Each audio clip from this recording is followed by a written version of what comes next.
He said, when life can no longer threaten you with death, he said, what else is there?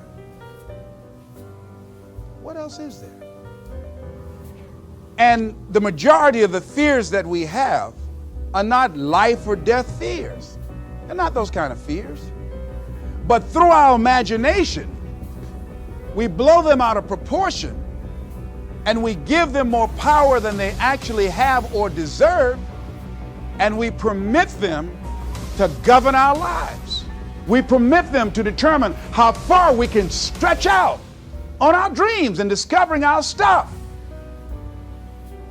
And as we begin to look at ourselves and begin to, wait a minute, just getting to the point as you assess yourself and begin to prove yourself and just say, wait, hold a minute. I've been sweating this out. What's the worst thing that can happen to me on this? Will it kill me? Will I die? Why am I going through all of these changes over this? How much power does this really have? And am I the one that's feeding the power into it?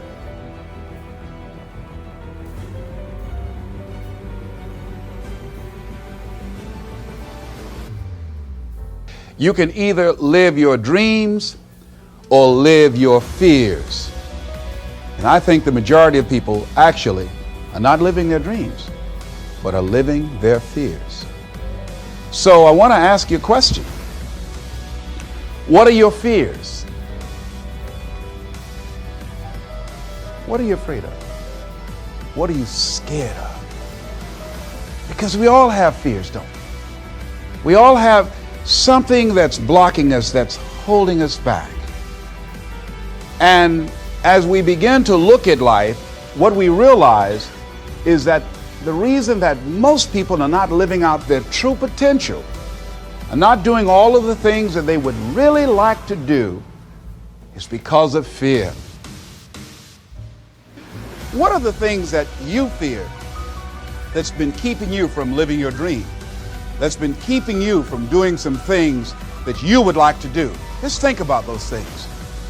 And how do we begin to handle that? Abraham Maslow said that the life is about growth. And he said you can either go back to your comfort zone, and there you won't find any growth, or you must be willing to go forward and face your fears again and again and again, because you're never going to have a fear-free existence. I mean, some fear is acceptable and legitimate.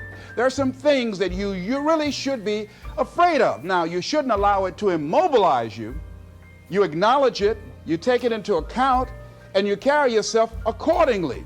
There are times that we should proceed with caution, but it's the difference between being stopped by fear. It's the difference between having a fear and the fear having you.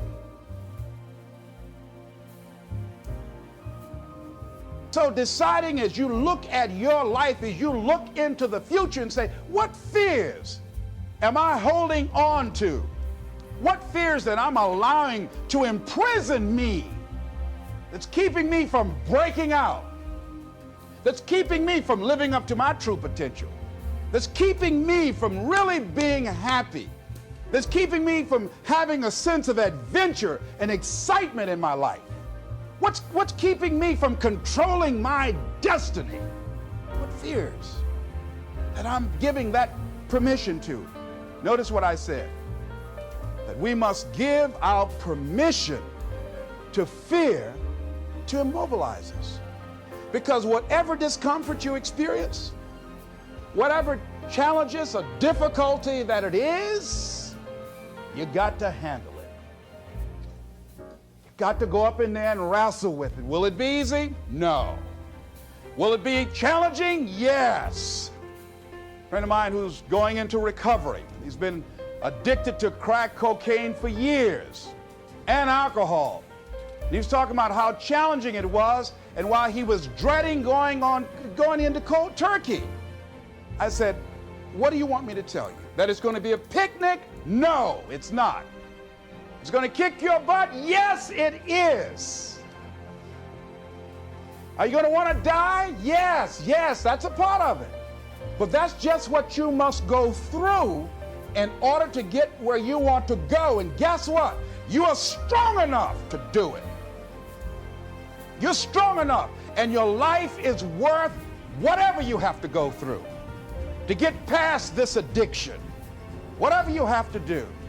This dream you got, whatever you want to do, will it be easy to just run out there and do it? No. Will it happen overnight? No. Will it be a struggle? Yes.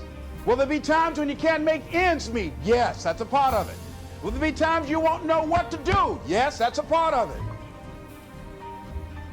See, when you are not filling your life with the things that you are capable of doing, see, we all have some stuff that we've been given.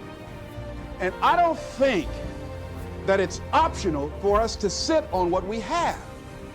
See, if you're sitting on what you have, what you've been given, and I think everybody's been given something to bring to the planet, that only you can do that, only you can perform that, only you can initiate that activity. And if you don't do that, if you're not filling in your life with your life work or your mission, then there are gaps in your life. And what we do when we're not living out our true identity, we begin to fill the gaps. We fill the holes with garbage, alcohol, drugs, worry, self-destructive behavior. So when you begin to look at your life and you know that you're not doing what you can do because you have allowed yourself to be held captive by your fears. Now, when you don't have a true appreciation and acceptance for who you are, and you allow yourself to be immobilized by fear, what happens in the process is that you begin to abuse yourself. You begin to sabotage your life, you begin to sabotage your dreams, you begin to unconsciously work against yourself. You become your own worst enemy. So what do you do about that? Well, you begin to realize that your dream and your gifts have so much meaning and so much value for you till your hunger for them will begin to push you past the fear. Your hunger to have them will give you a special drive. As you work on yourself, as you begin to acknowledge your true identity, the true power that you have, the true capacity you have to bring about change, the miracle-working power that you have within yourself to do the things that you want to do.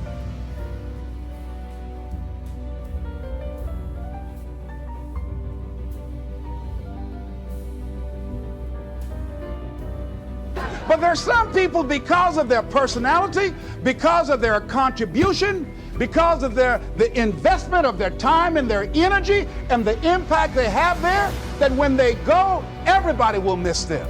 See, when Mother Teresa checks out, everybody will know. When Rosa Parks, everybody will know. Nelson Mandela, everybody will know. Why? Because of their contribution. See, but there's some people, because their contribution is so small, no one will care. So I'm saying, before you are boxed and buried, decide that you're going to box and bury your fears. Decide that you're going to begin to live life on a new level, seeking out new horizons, that you're going to find more love and more joy and more ways to give more to life. We go through life really blocking ourselves constantly, and fear is one of the greatest instruments that we could use to stifle our true potential. When you begin to look at your life, you can decide to use fear as a blocker, or you can decide to use it as building blocks. But you decide, hey, look here, I'm going to move in this direction. I'm not going to allow anything to stop me from doing what I want to do. Now, life is too short for that. Too short and unpredictable, moseying through. Not trying to disturb anything, not trying to shake anything up, not trying to make any waves. You see, there are some people who come through the universe, and their level of contribution and the level of energy they manifest is so small, so inconspicuous, that when they go, you won't even know they left. Everything a man does for himself, guess what?